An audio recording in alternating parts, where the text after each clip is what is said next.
Satu unit mobil warna silver terbakar saat melaju di Jalan Simpang 3 Lambreng, Kampung Menasa Papen, Kecamatan Syakuala, Banda Aceh, Sabtu 6 Januari 2018 sekira pukul 14.30 waktu Indonesia Barat. Kepala Dinas Pemadam Kebakaran dan Penyelamatan DPKP Kota Banda Aceh, Ridwan, melalui operator Pusdatin Yudi mengatakan, mobil Livina dengan nomor polisi BK 1326 KC itu yang dikemudikan oleh Atika Isja 25 tahun baru pulang dari servis mobil dan melewati Jalan Simpang 3 Lambreng. Tiba-tiba dari kap mesin mobil mengeluarkan asap.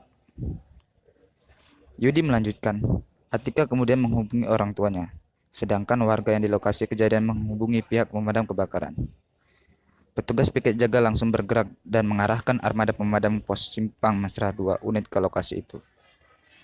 Api baru dapat dipadamkan sekitar pukul 15 waktu Indonesia Barat setelah pihak Polsek dan Koramil Syakuala mengamankan lokasi itu, dan anggota RAPI melakukan bantuan komunikasi dan pengaturan lalu lintas di tempat kejadian.